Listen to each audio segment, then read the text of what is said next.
프랑스 사람으로 앙리 샤르에르라는 사람이 있습니다. 이 사람이 젊었을 때에 하루는 술집에서 술을 마시고 있었는데 근처에서 살인사건이 일어납니다. 경찰이 범인을 찾던 중에 가슴에 나비 문신을 하고 있는 이 청년 앙리 샤르에르를 범인으로 지목을 합니다. 예나 지금이나 우리나라나 다른 나라나 다 마찬가지겠습니다만은 몸에 문신을 하고 다니는 사람은 좀 안 좋게 보는 그런 경향들이 있었지요. 그래서 살인범으로 기소를 합니다. 25살의 나이에 억울하게 종신형을 선고받고는 13년 동안 10번이나 탈옥을 감행합니다. 결국은 마지막에 탈출을 시도를 해서 탈출에 성공을 하는데 아주 멀리 남미로 도망을 가서 돈을 모읍니다. 그리고는 자기를 억울하게 감옥으로 보낸 기소를 한 검사를 찾아서 복수를 하려고 파리로 다시 돌아옵니다. 그리고는 그 검사를 찾는 동안에 자기 이야기를 소설로 써서 발표를 하게 되는데 그 소설의 제목이 빠삐용입니다. 빠삐용이라고 이름이 붙은 이유가 뭐냐면 이 주인공 앙리 샤르에르의 가슴에 나비 문신이 있는데 나비라는 말이 프랑스어로 불어로 빠삐용이거든요. 빠삐용이라고 이름을 붙였는데 소설보다는 영화로 훨씬 더 유명해졌지요. 그 내용 중에 보면 주인공이 나는 살인을 한 사람이 아니다. 살인범이 아니다. 라고 외치니까 이 주인공의 말을 다 인정을 해줍니다. 그러면서 하는 말이 복수를 위해서 네 인생을 허비하고 있는 것이 너의 죄다. 인생을 허비하는 것, 시간을 허비한 것이 죄다. 이 소설의 주인공인 이 앙리는 탈옥을 해서 복수를 하기 위해서 아주 독하게 마음을 먹고 아주 많은 돈을 모읍니다. 수단 방법 가리지 않고 돈을 모아요.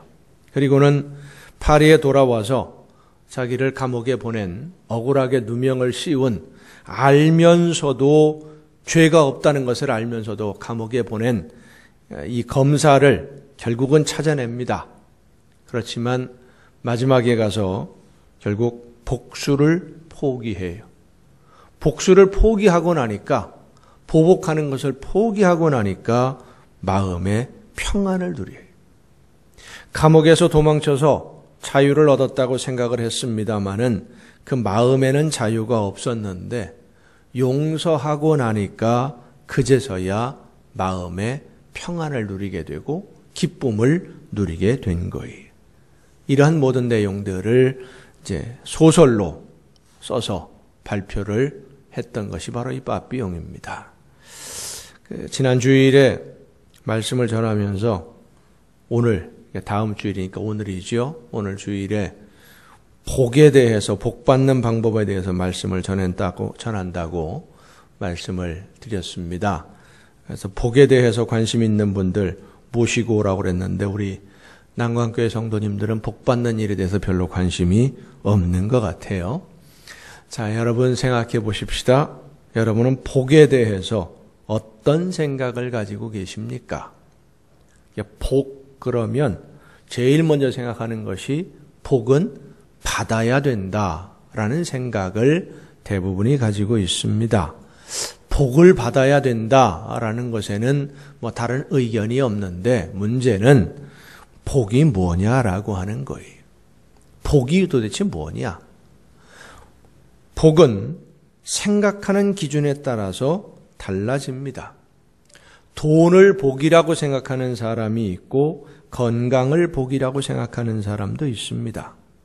우리가 생각하는 대부분의 복은 이 세상에서 누릴 수 있는 것들을 이야기를 합니다. 이 세상에서 내가 소유하고 누릴 수 있는 것들, 이것을 복이라고 생각을 하는데 그러면 과연 하나님이 우리에게 주시는 이 복이라고 하는 것이 성경에 보면 복을 주고 복을 받도록 해주겠다. 오늘 우리가 읽은 본문 말씀에도 내가 반드시 너에게 복을 주겠다. 이런 말씀들, 하나님이 복에 대해서 많이 말씀을 하셨는데, 하나님이 주시는 복이 이 세상에서 우리가 생각하는 그런 것들이 전부일까? 아니면 하나님이 주시는 다른 차원의 복이 있느냐? 오늘 우리가 읽은 본문 말씀은 창세기 22장에 있는 말씀을 인용한 말씀이에요. 창세기 22장을 보면 어떤 사건이 기록되어 있느냐? 아브라함이 하나님에게 100세가 되어서 아들을 하나 얻습니다. 그 아들이 이삭인데, 이 이삭이 어느 정도 자랐을 때 어느 날 갑자기 하나님이 아브라함을 부르시더니 하시는 말씀이 내 아들 독자 이삭을 번제로 드리라. 하나님 앞에 번제, 제물로 드리라는 겁니다. 그러니까 아브라함이 그 다음 날 아침에 일찌감치 일어나서 하나님이 지시한 산으로 갑니다. 모리아 산으로 아들과 함께 3일 길을 걸어가서 산에 올라가서 제단을 쌓아놓고 하나님이 말씀하신 대로 아들 이삭을 결박해서 제단에 올려놓고 제물로 드리려고 했어요. 그때 하나님이 아브라함을 다급하게 막으시고는 하신 말씀이 내가 네 아들 독자도 아끼지 아니하였은즉 이제 내가 어떤 마음으로 나를 믿는지 내가 다 알게 되었다. 그리고 하신 말씀이 창세기 22장 17절입니다. 내가 네게 큰 복을 주고 네 씨가 크게 번성하도록 해주겠다. 이 말씀을 히브리서 22장 17절에 있는 이 말씀을 오늘 본문 우리가 읽은 말씀 히브리서에서 인용을 하면서 뭐라고 번역을 했느냐, 헬라어로 내가 반드시 너에게 복 주고 복 주며 너를 번성하게 하고 번성하게 하리라. 두 번씩 반복해서 말씀하지요. 강조하는 말씀이에요. 반드시 어떤 일이 있어도 너에게 복을 주고 번성하게 해주겠다. 참 듣기만 해도 기분이 좋아지는 그런 말씀입니다. 아브라함이 하나님의 모든 시험을 다 통과하고 이제 합격했으니까 뭐만 남았어요? 복 받을 일만 남은 거예요. 하나님이 주시는 복으로 복을 많이 받아서 정말로 여유롭고 풍요로운 그런 삶을 누리는 그 시절만 남았는데 실제로 보면 아브라함은 그렇게 번성하지 못했습니다.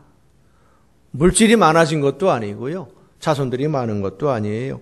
약속된 후손이라고 해봐야 100세에 얻은 아들 이삭 하나뿐이고 땅이라고는 그 아내 사라를 장사 지낸 막벨라 굴 조그만 거 하나, 그거 하나밖에 얻은 것이 없습니다. 자, 그러면 그 아들 이삭 때에 이르러서 자손이 많아졌습니까? 아들 이삭 때에 이르러서도 자손이 많지 않아요. 나이 40이 되어서 결혼을 했는데 20년 동안 아이가 없다가 60이 되어서 아들을 얻었는데 이게 쌍둥이입니다. 야곱과 에서지요. 이 쌍둥이 유일하게 둘밖에 없는데 사이가 별로 안 좋아요. 쌍둥이 사이에 사이가 별로 안 좋은 데다가 동생인 야곱은 욕심이 하늘 끝에 닿아서 하나님의 축복을 받고 싶은 마음에 아버지도 속이고 형도 속이고 축복을 도둑질했다가 형의 보복이 두려워서 멀리 외삼촌의 집으로 도망을 갑니다. 그러니 이삭의 입장에서 볼 때 아들이 단 둘인데 축복의 약속을 받은 아들은 멀리 도망가서 요즘처럼 핸드폰이라든지 인터넷이 잘 되어서 화상통화를 할 수 있는 것도 아니고 이게 죽었는지 살았는지도 모르는 상태로 20년이 넘게 지나가는 거예요. 앞을 보지 못하는 이삭의 입장에서 참 깝깝한 노릇입니다. 번성하는 기미가 안 보여요. 자, 그러면 그렇게 도망갔던 야곱은 좀 번성했습니까? 아들이 12명쯤 되니까 자녀는 좀 많아졌어요.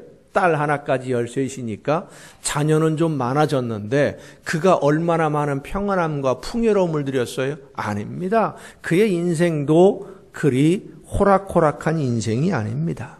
그런데 오늘 본문 우리가 읽은 말씀을 보면 모든 믿음의 선조들이 믿음으로 하나님의 약속을 기다리고 결국은 받은 것처럼 우리도 그렇게 믿음으로 하나님의 약속을 기다려야 복을 받게 된다. 이렇게 말씀하고 있는데 아브라함이 무슨 복을 받았습니까? 이삭이 또 무슨 복을 받았어요? 어떤 약속을 받았고 그 약속이 어떻게 이루어졌느냐? 이 복의 본질을 우리가 바르게 알아야 됩니다. 하나님은 아브라함에게 내가 반드시 너에게 복주고 복주며 너를 번성하게 하고 번성하게 하리라 약속을 해주셨어요. 아브라함의 후손들에게도 복을 주신다는 것도 약속입니다마는 아브라함 너에게도 복을 주겠다라고 하나님이 분명히 말씀하셨어요. 그러면 아브라함이 하나님이 약속하신 대로 복을 많이 받았어야만 합니다. 그리고 성경은 하나님이 약속하신 대로 아브라함이 복을 받았다라고 말씀해 주고 있어요. 하나님이 말씀하시는 복, 아브라함이 받았고 이삭이 받았고 야곱이 받은 이 복이 도대체 뭐냐? 진짜 복을 받은 사람이 어떤 사람이냐라고 하는 겁니다. 얼마 전에 병색이 완연한 분이 부인과 함께 교회를 찾아왔습니다. 이야기를 들어보니까 간경화 말기예요. 남자분이. 그분이 하시는 말씀이 교회를 다니면 병이 나을 수 있다고 해서 왔는데 정말로 나을 수 있느냐? 그래서 대답을 했습니다. 교회 나온다고 예수님을 믿는다고 무조건 낫는 것이 아닙니다. 병이 낫고 안 낫고는 하나님이 하시는 일이고 우리는 그저 하나님의 약속을 믿고 기도할 뿐입니다. 그리고 병이 낫고 안 낫고가 중요한 것이 아니라 예수님을 믿느냐 안 믿느냐 이게 중요한 겁니다. 도대체 예수님을 믿는다는 게 뭐냐? 그러길래 한 2시간 복음을 전하고 함께 기도를 했어요. 생각해 보겠다라고 이야기하고는 가셨는데 그 주일에 교회를 오셨어요. 그리고는 한 달 정도 함께 예배를 드렸는데 더 이상 예배에 참석하기 어려울 정도로 건강이 많이 악화가 됐어요. 그 부인 되시는 분만 열심히 와서 예배 참석하고 함께 기도하고 했는데 하루는 신방을 가서 예배를 드리고 함께 기도하는데 이 부인 되시는 분이 이야기하기를 그날 새벽에 기도하다가 하나님의 음성을 들었다는 겁니다. 뭐라 하시더냐? 그랬더니 남편을 살려주겠다고 했답니다. 하나님이 네 남편을 살려주겠다 하는 음성을 분명히 들었다는 거예요. 이 두 분이 얼마나 기뻐하는지 이제는 살았다 하는 그런 표정이에요. 그 후로 신방을 가서 예배를 드리고 말씀을 전하고 하면 얼마나 순수하게 이분이 말씀을 받아들이는지 스펀지가 물을 빨아들이는 것처럼 그렇게 말씀을 받아들이고 성경을 읽고 어린아이 같은 믿음으로 예수님을 참 열심히 믿었어요. 기도하면서 얼굴 표정이 간경화 말기면 고통이 복수가 차서 숨을 쉬기 어려울 정도였으니까 그 통증이 엄청나게 심할 텐데도 예배드리는 시간만큼은 그렇게 얼굴이 평온할 수가 없어요. 하나님이 네 남편을 살려주겠다라고 말씀하신 그 음성을 들은 지 한 달이 채 못 되어서 이분이 세상을 떠났습니다. 죽었어요. 걱정이 되더라고요. 하나님이 살려주시겠다고 말씀하시는 것을 분명히 들었대는데 그리고 살 수 있다는 희망에 꿈에 부풀었는데 세상을 떠났으니 걱정이 되더라고요. 이제 예배드릴 인도하러 가면 분명히 따질 텐데 하나님이 거짓말한 거냐고. 이게 뭐라고 대답을 해야 되나. 걱정이 되고 염려가 되더라도 찾아가서 임종 예배를 드리고 나니까 그 부인 되시는 분이 하는 말이, 목사님, 이제 올 것이 왔구나. 목소리 착 깔고 목사님 그러면 이게 뭔가 좀 심상치 않거든요.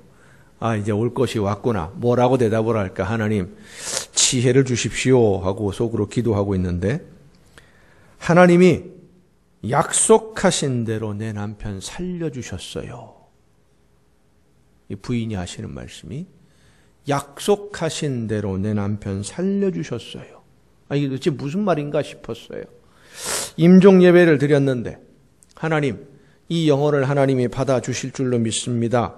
믿은 지는 얼마 되지 않았지만 순수한 믿음으로 복음을 듣고 믿었으니까 이제 이 영혼을 하나님이 구원해 주신 줄로 믿습니다 하고 예배를 드렸는데, 돌아가셨는데 하나님이 살려주셨다는 거예요. 이 부인 되시는 분이.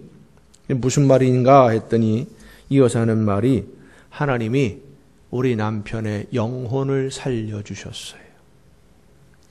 영원히 죽어야 하는데 영원히 살려주셨어요.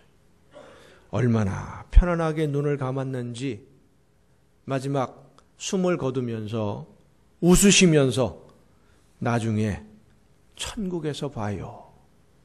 그리고는 가셨답니다. 차원의 문제. 진짜 믿음으로 세상을 보는 사람은 차원이 달라요. 하나님의 음성을 듣고 해석하는 방법이 달라요. 차원이 다르니까. 세상의 차원으로 보는 것이 아니라 믿음의 차원, 영적인 눈으로 보는 겁니다. 오늘 우리가 읽은 본문 다시 봅니다. 14절에 보면, 내가 반드시 너에게 복 주고 복 주며 너를 번성하게 하고 번성하게 하리라. 오늘 많은 성도들이 복을 받고 싶어하고 복받은 성도들을 보면서 부러워합니다.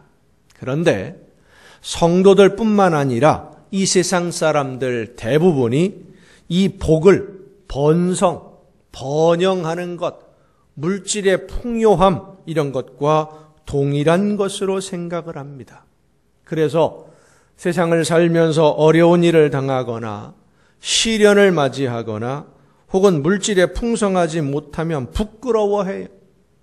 자신을 자신 있게 드러내지를 못합니다. 나는 복을 받지 못했다라고 생각을 하고, 복을 받지 못한 이유가 뭘까? 신앙이 부족해서. 내가 신앙생활을 제대로 못하니까, 믿음이 연약해서 하나님의 말씀대로 살지 못해서 복을 받지 못했다고 생각을 합니다. 어려운 일, 힘든 일이 생기면 내가 하나님께 잘못해서 벌을 받는다고 생각하는 그런 경향이 있습니다. 그러다 보니까 그렇지 않아도 힘들고 어려운 일만으로도, 이 세상을 살아가는 짐만으로도 무겁고 고통스럽고 힘에 겨운데, 하나님에게 벌을 받는다, 하나님의 복을 받지 못했다, 이 생각까지 겹치니까 더 힘들고요, 더 외로워지고요, 더 견디기가 어려워지는 거예요. 거기에다 덧붙여서 다른 사람이 나를 어떻게 볼까? 저 사람 저렇게 열심히 교회에 섬기면서 신앙생활 열심히 한다고 하는데 왜 저 사람 저렇게 힘든 일이 생길까? 이런 생각을 가지고 다른 사람들이 나를 바라보면서 수근수근 거리는 것처럼 생각이 되니까 얼마나 그 시선이 따가운지.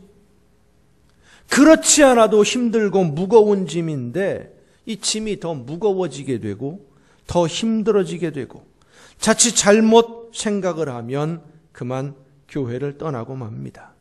그런데 여러분 생각해 보세요. 그런 기준으로 이 세상의 물질이나 건강이나 세상에서의 일들로 인해서 복을 받았느냐 못 받았느냐, 하나님이 주시는 복과 은혜를 받은 사람이냐 못 받은 사람이냐, 이런 기준으로 따진다면 아브라함이 복을 받았습니까? 복 못 받은 사람이에요. 이삭이 복을 받았습니까? 야곱이 복을 받았습니까? 다 복을 받지 못한, 복하고는 거리가 먼 사람이. 자, 그 사람들은 그러면 처음에 믿은 사람들이니까 그렇다고 치고 쭉 넘어와서 사도 바울이 복받은 사람입니까? 베드로가 복받은 사람입니까? 그들의 삶을 보면은요, 우리가 생각하는 이 세상의 물질적인 풍요로움이나 건강이나 자녀들이나 이런 문제를 따지고 보면은요, 정말 고생만 죽도록 한 사람들이지 복받은 사람들이 아니에요. 그런데 성경은 뭐라고 말씀합니까? 그들이 복받은 사람이다. 아브라함이 복을 받은 사람이고, 이삭이 복받은 사람이고, 야곱이 복을 받은 사람이고, 사도 바울이 복받은 사람이고, 우리가 생각하는 기준의 복의 기준으로 보면 그들이 복받은 사람이 아니고 고생을 해도 정말로 많이 했는데, 성경은, 하나님은 그들이 복을 받았다 말씀하십니다. 이 구약 성경에서 복이라고 하는 말이 히브리어로 브라카입니다. 이 브라카라고 하는 단어를 명사로 쓰면 베레크이고요, 동사는 바라크고, 근데 그 말이 그 말이에요.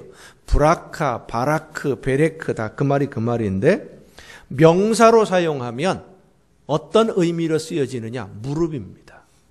복이라고 하는 말이 무릎이라는 말이고요, 동사 바라크라는 단어로 쓸 때는 어떻게 쓰느냐? 무릎을 꿇다, 무릎을 꿇는 것, 그게 바로 복이라는 말이에요. 창세기 22장에 보면 하나님이 내가 너에게 복 주고 복 주리라 하실 때 보면 바라크, 베라크 둘 다 씁니다. 동사와 명사가 다 들어가요. 근데 이 바라크, 베라크라고 하는 단어를 언제 사용하는 말이냐? 왕이 신하에게 무엇인가를 하사를 합니다. 선물을 주거나 공적을 치하해서 뭔가를 주거나 내지는 교지를 내리거나 이걸 내리면은요, 신하가 어떤 자세로 왕이 주는 걸 봤습니까? 우리 사극이나 이런 데 보면 많이 나오잖아요. 우리 성가대원들은 사극을 안 볼 것 같고, 여기 계신 성도님 봐요? 우리 김용순 집사님이 본대네. 또 성가대 또 물어볼 수밖에 없잖아요. 자, 왕이 뭔가를 주면 어떤 자세로 받아요? 그렇죠. 무릎을 꿇고 고개를 숙이고 손만 내밀어서 찬양하면서 받습니다. 왕이 무엇인가를 하사를 하는데 고개 뻣뻣이 들고 허리 세우고 그것을 받는 사람 없습니다. 무릎을 꿇고 머리를 숙이고 하사품을 받으면서 하사품을 내리는 왕을 칭송을 합니다. 황공무지로소이 황공하옵나이다. 찬양을 하면서 받아요. 복이라고 하는 것, 바라크, 베레크라고 하는 것이 뭐냐? 하나님이 우리에게 주시는 것이 바로 이런 거다. 하나님이 우리에게 주시는 것을 우리가 무릎을 꿇고 받으면서 하나님의 영광을 찬양하는 것이 바로 복이다. 하나님이 우리에게 주고 싶어 하시는 것을 마음껏 즐겁게 주시고, 우리는 하나님이 주시는 것을 감사함으로 풍성하게 받고, 하나님과 우리와의 관계가 이렇게 하나님이 주시고 우리가 받고 우리가 하나님의 영광을 찬양하고 우리의 찬양을 하나님이 기쁘게 받아주시고 이렇게 하나님과 소통할 수 있는, 하나님과 대화를 나누며 하나님의 그 은혜와 그 사랑을 가슴 깊이 누리는, 하나님이 처음에 이 세상을 창조하신 그때로 되돌아가서 하나님을 찬양하고 하나님을 기뻐하고 하나님의 보호하심을 감사하는 그 모습으로 돌아가는 것. 마치 어린 아이가 어머니의 품 안에서 평안함을 누리는 것처럼 하나님의 품 안에서 예수 그리스도의 사랑과 은혜를 생각하면서 평화를 누리는 것이 성경에서 말하는 복, 바라크입니다. 주님을 생각만 해도 기쁘고 즐거운 사랑, 하나님의 사랑을 생각하면 나도 모르게 가슴이 울컥해지는 그런 감동이 있는 사람, 예수님의 사랑을 생각하면 나도 모르게 눈물이 흐르는 사람, 하나님 앞에 다시 서는 그날을 기대하며 오늘을 꿈꾸듯이 살아가는 사람. 여러분 어떻습니까? 여러분은 예수님을 생각하면 가슴이 뭉클합니까? 여러분, 손자, 손녀들을 생각하면 나도 모르게 얼굴에 미소가 피어올라요. 웃음이 떠올라요. 왜요? 그 아이들이 재롱 떠는 그 이쁜 모습이, 우리 맹우사님 벌써 얘기하니까 강희, 소희, 또 저기 누구야, 평택에 내 생각하면서 씩 웃어요. 생각만 해도 기분이 좋거든요. 손자, 손녀들이 재롱을 부리는 그 모습들이 떠올라서 마음이 즐거워져요. 하나님이 주시는 평안이 우리의 마음에 가득하게 흐를 때 우리는 인생의 폭풍 가운데에서도 평화를 누리게 되는 줄로 믿습니다. 아브라함이, 이삭이, 야곱이, 사도 바울이, 베드로가 모두 하나님의 약속하신 복을 받았는데 그들이 받은 복이 무엇입니까? 바로 이 평안의 복이.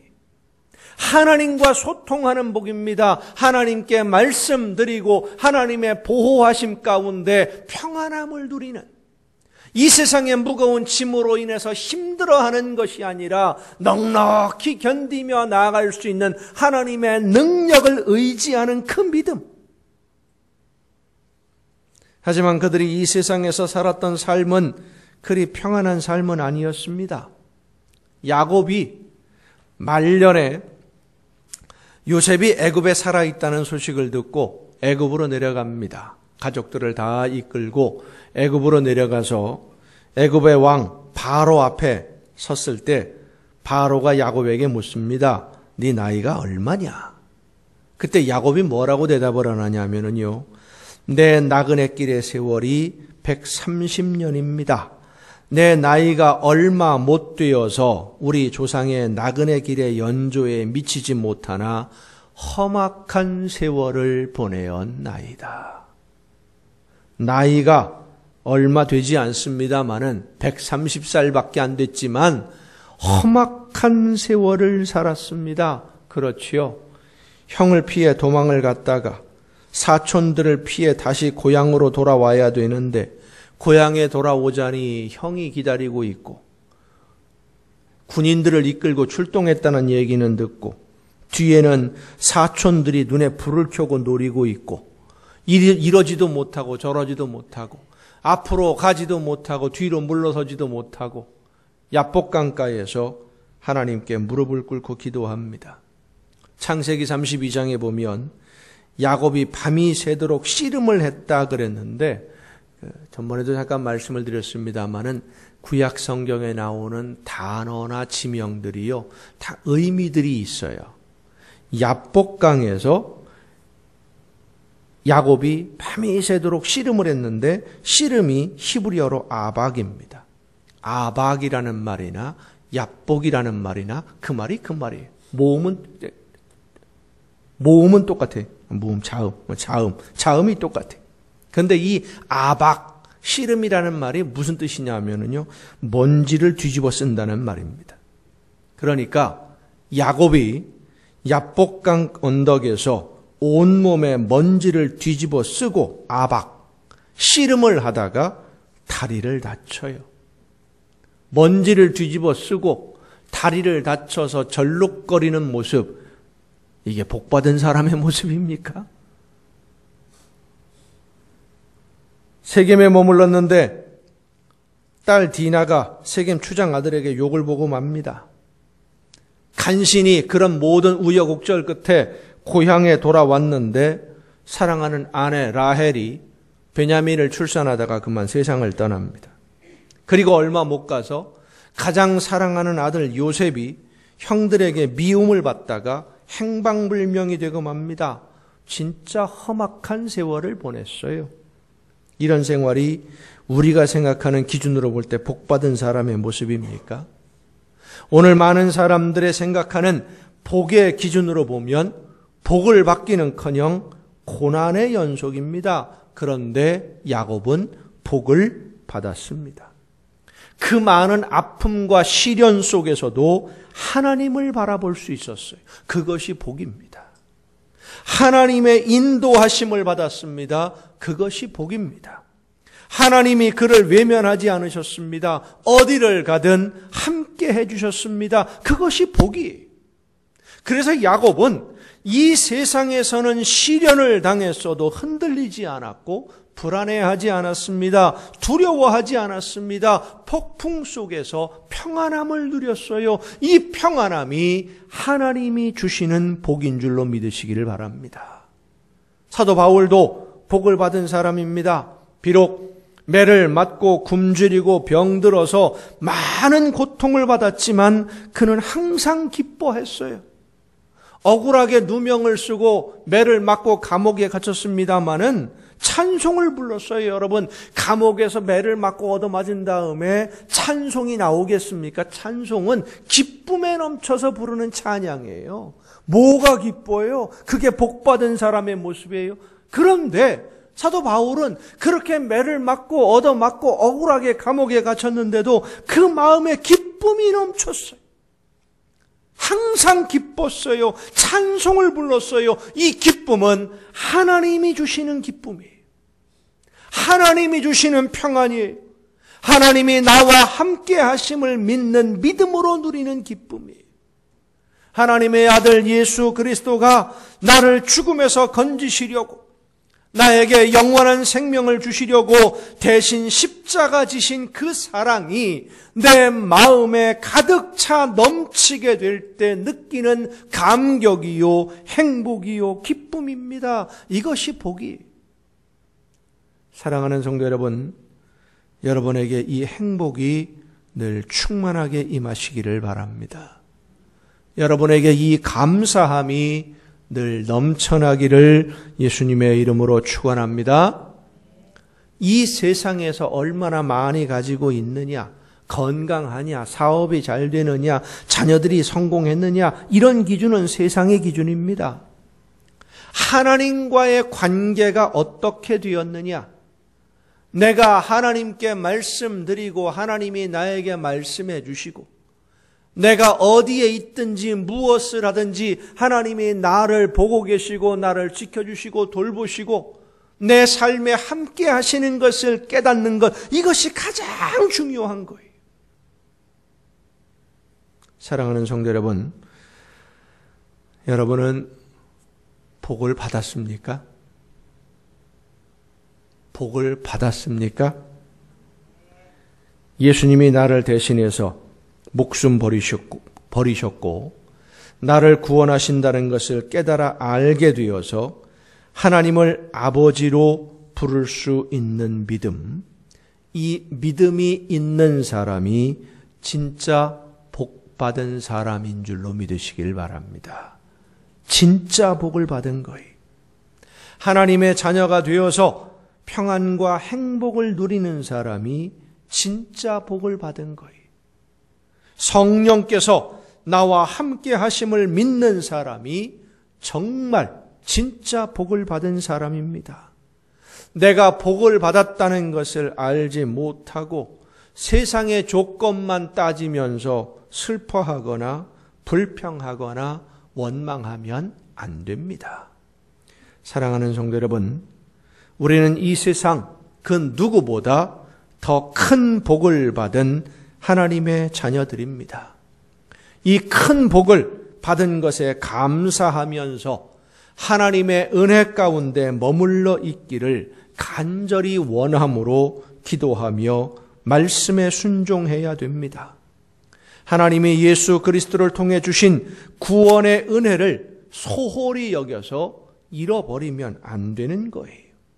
바비용은 인생을 허비한 것이 죄라고 했는데 인생을 허비하는 것 정도가 아니라 하나님이 주신 은혜를 소홀히 하면, 구원의 은혜를 소홀히 하면, 그래서 잃어버리면, 은혜와 복을 이미 받았는데도 이미 받은 것에 감사한 마음이 없이 이 세상의 기준을 가지고 왜 나는 복을 받지 못하는 걸까? 왜 나는 이렇게 힘들고 어려운 세상을 살아야 되나? 원망하고 불평하면 안 되는 겁니다. 복을 받는 것에 온 신경을 다 쓰는 사람은 내가 이미 받은 복이 얼마나 크고 고귀한 것인지를 알지 못하는 거예요. 하나님은 이미 우리에게 가장 소중한 은혜를 주셨고 복을 주셨고 구원을 주셨습니다. 받은 복과 은혜에 감사하면서 날마다 예수님과 함께 지금까지 누렸던 것보다 더 큰 평안과 더 큰 행복을 누리며 하나님의 영광을 찬양하는 여러분 모두가 될 수 있기를 예수님의 이름으로 축원합니다.